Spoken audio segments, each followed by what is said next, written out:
anthem rings out as the flags make their way to the centre. It's quite a long walk here with the dressing rooms and the tunnel being behind the goal. Players, of course, will line up as always for the national anthems and the handshake for peace, which is a stable part of all FIFA events these days. Okeke, the Nigeria goalkeeper, is just standing around the penalty spot, hands on hips. I don't think she's touched the ball yet in the opening 20 minutes. That's another Nigeria corner. 4 players inside the penalty area. It's flicked in by Bokiri. And might get it from Kanu. Good save by the goalkeeper and put it from close range by Ajibade for the opening goal of the game, and Nigeria take the lead. And en masse they run over to the bench to celebrate with the substitutes and coaching staff. The corner wasn't cleared. Looked as though the goalkeeper had made the save initially from Kanu to keep the goal at bay, but as it came back up, the goalkeeper did well to get her leg to the first shot from Kanu, but not to the second. And Ajibade, just 14 years of age.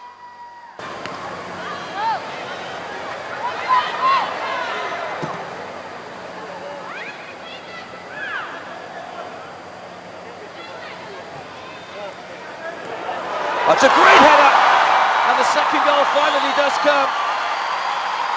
And it's Uchenna Kanu who scores it. Great ball in, and they left Kanu just for a second, and that's all she needed.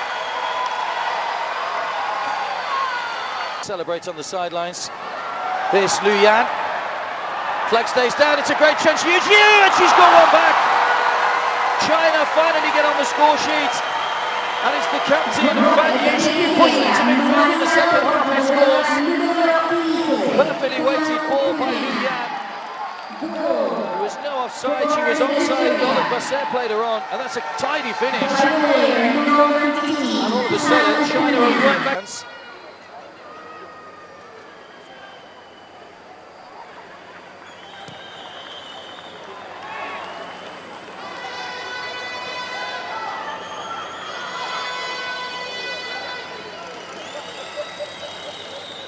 Referee's had a check of the watch and decides that that's enough.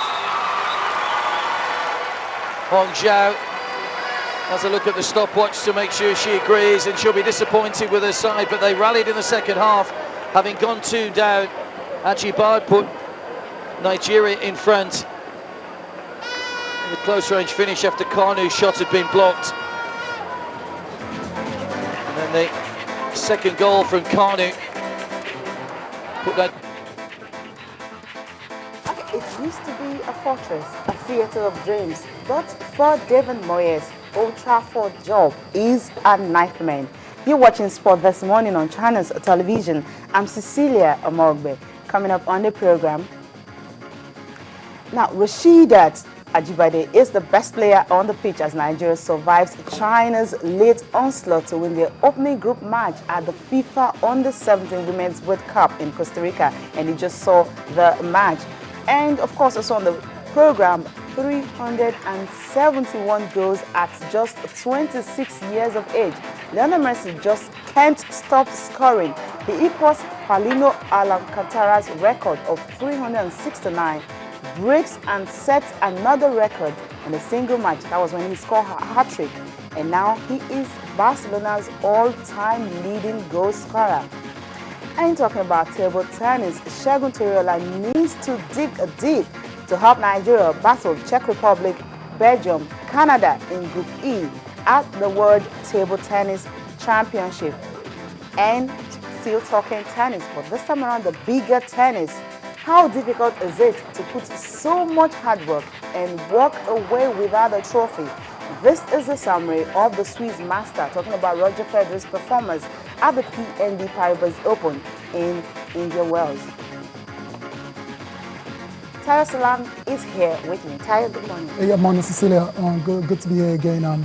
Good on for the Flamingos. It was very important. They actually started the tournament with a victory. So yeah, definitely. Yeah, it's a wonderful one for them. They actually promised that this time around they will try to surpass that quarterfinal hurdle. That's usually where they get to. But with this winning start, I mean, China, they try to fight back, but they head on, of course, winning that game 2-1.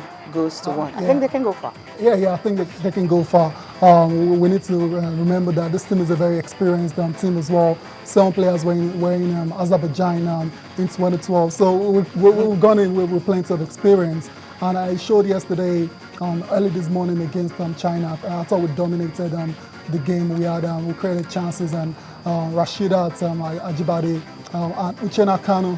Yes. You remember she's been in great form yes, of course. prior to the tournament, and she came out with the all-important second goal in that match. So, like you said, hopefully, if we can break the quarterfinals jinx this time around, then it'll be good for Nigeria. But like I always say, it's a developmental competition, so winning doesn't the really focus matter. is not really about grooming girls for Absolutely. the tournament, talking about Super Falcons. And if you check what they've done with the under 20, that's the Falconets, some of the girls are playing with the Super Falcons, and even some of those girls can also graduate and play for the Super Falcons, which is the bigger one, and that is really where everyone wants Nigeria to really excel, to show that they're not just the superpower in Africa. When it comes to the world, they are also a force to be reckoned with. Exactly, yeah, that's the key there. It's all about these girls actually in the next few years now graduating into the Super Falcons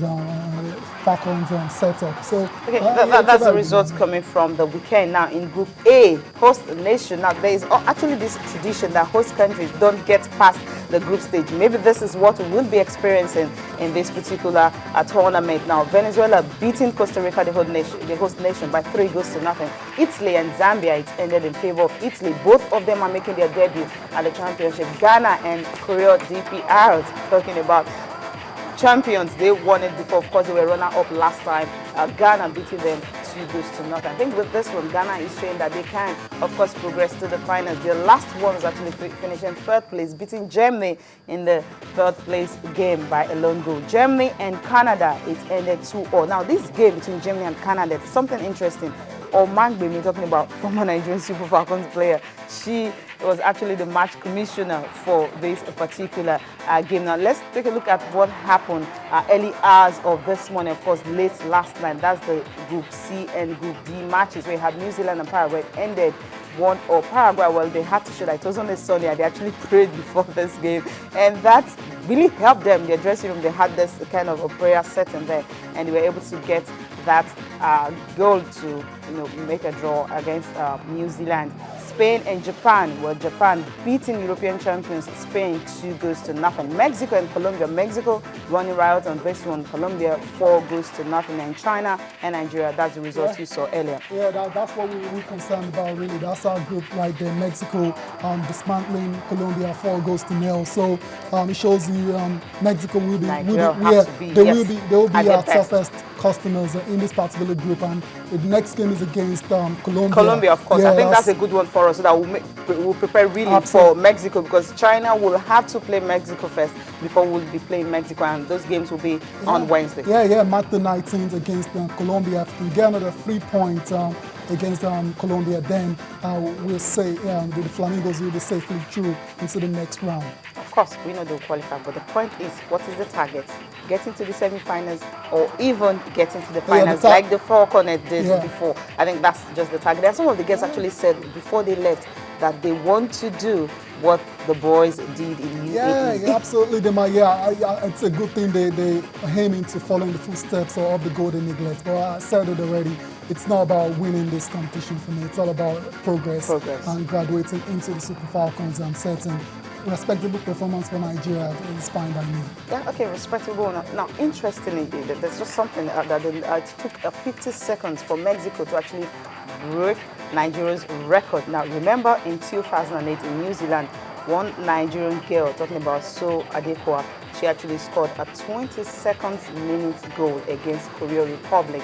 And for that 22 seconds, it was just 22 seconds. And this time around for Mexico, it was 50 seconds for them to get that one. So that's another record there at the championship. Now moving on, and now I'm talking about what happened at the Globe Premier League at the weekend. Sunshine Stars, well, I think that was my game of the weekend. They almost pulled it up, but they just couldn't do it. It ended 2-2, and the Kano, that's the Kano Pillars and Sunshine Stars, the star match for the weekend. Oriental Derby, Enyimba and Enugu Rangers. I know that's where you're going to 2-1 in favor of Enyimba. After you just run through all the results. That Enyimba, that derby, Oriental Derby, for me, very tight game between Enyimba and Rangers, and funny enough, the coach of Rangers, John Obos, come out to berate the referee. He thinks the referee is responsible for their loss, but I don't think so. All coaches complain after losing. That's it, really. Well, you should be happy because it's the first time that a team is actually going to Enyimba to pick up, to even score a goal. Because all through last season, they did not concede any goal at home. So I think they should be happy they were able to at least score one against Enyimba. Absolutely, incredible stuff. And Sidi Gwa amongst the goals again. I'm looking looking to what Sidi Gwa would do this season. He seems to be a very quality striker. Okay, now the game between Academy Warriors and Academy Warriors of Maiduguri and also Abia Warriors, that game was postponed. It did not go. We know what's happening in Amsterdam. Maybe that's the reason. You can see all the results coming from the Nigerian Premier League on the screen. Sharks and Lobby Stars. Sharks winning that one by a long draw. Gombe and Bayelsa United goalless draw. Crown FC and Heartland. Crown FC beating Heartland by a lone goal. And of course, the biggest result of the weekend at Kaduna United and Taraba FC 3-1. That ended. Now from that, we move straight to the Women's League, and of course 2 away wins were recorded and 1 draw. Now the 2 away wins are starting from what happened between Bayelsa Queens and Pelican Stars. Bayelsa Queens, of course, are losing to Pelican Stars at home. Now that's the result. You have Delta Queens winning Kogi Confluence by 4-0. Biggest result of the weekend. Inner Queens losing at home to Ibom Angels by 2-1, and Bayelsa Queens and Pelican Stars beating Bayelsa Queens at home by 2-1, and Oshun Babes and Nassau Masons 2-0. It ended in favor of the Oshun Girls. They're yet to lose a game in the week 3 of the Nigerian Women Professional Football League. And Taraba FC and Rivers Angels, well, they always have a way of going away and picking up a point. That they also did against Delta Queens. They did that earlier in the opening match, and of course this one they also were able to pick up a point in Jalingo. Battle of the Angels and the Babes and the Queens.